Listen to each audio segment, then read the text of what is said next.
Hello world and to everyone. Kumusta po kayo mga kababayan ko? Andito po tayo ngayon sa Welcome to Edusa Gardening Resort. Ito po ay isang resort sa Kayangan, Bugalyon, Pangasinan. Kung gusto niyo po ng more private, kayo-kayo lang na pamilya, ito na po yung the best place na taga rito. Malapit lamang po tayo dito sa Pangasinan. Itong area na ito, yan o. Napakalawak. At malinis. Pag gusto niyo ng more private, meron po dito. Yan. Ang ganda, di po ba? Tangkilikin po ang sariling atin at suportahan po natin ang negosyo ng ating kapwa Pilipino at i-promote po natin at dalhin po natin ang ating pamilya, yung mga taga Bugalyon, Pangasinan at mga malapit sa Pangasinan. Ito na po si Edusa Gardening Resort ng Kayangan, Bugalyon, Pangasinan. Naririnig niyo po ba yung ating nature? Ito po ay magandang pasyalan po ito, lalo na pag more private po yung ating pupuntahan. At gusto niyo po ba ng mas maganda po na hindi po tayo ma-disturb ng maraming tao. Yan, may pool po sila dito, may 4 feet at 5 feet, yan o, mga kubo-kubo. Tanungin po natin dito kung ano po. Yan o. Ito po yung resort nila, isa 4 feet. May 4 feet po dito at hanggang 5 feet. Yan. Yan, ganda o. At meron din po na children, pang children po ito.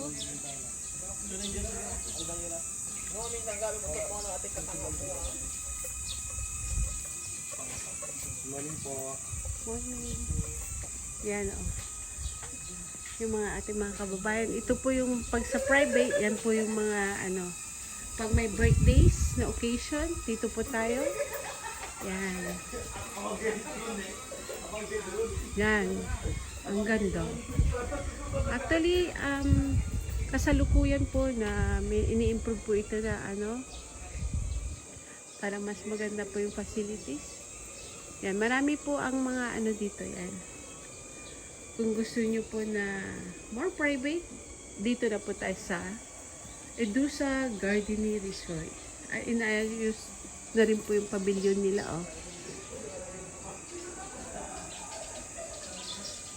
Sa ngayon, iisa lang yung guest nila at syempre nahiya naman po tayo na ma-disturb po nila ma-disturb po natin yung kanilang privacy. Yan, yan ang ganda, oh. Dino-drone shot po natin para mas maganda ang dating. Yan, marami pa, oh. Ito yung sa pang children nila. Yan, oh, pang children.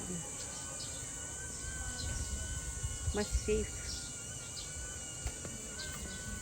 Pag maraming tao daw yan, oh, nililinis naman po yan palagi.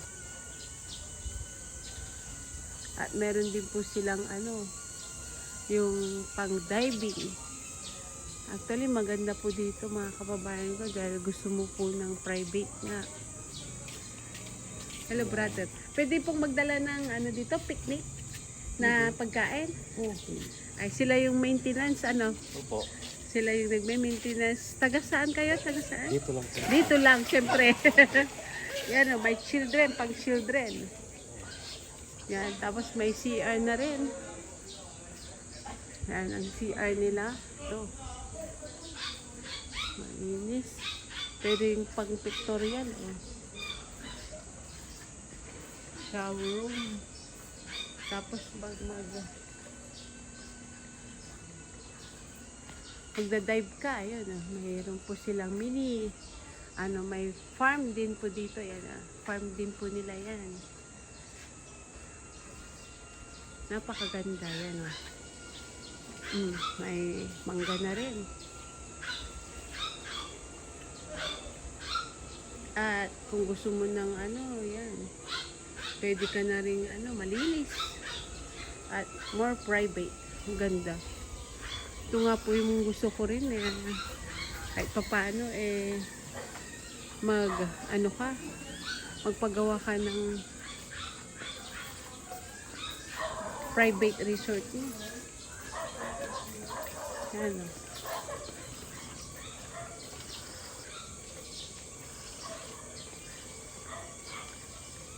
Sana napunta yung drone. Ayan na. Yun, we are having a drone shot para po maganda po yung resort. Yung location niya. Yan o. Malawak po yung ano ng drone shot po natin. Basta hindi mahangin.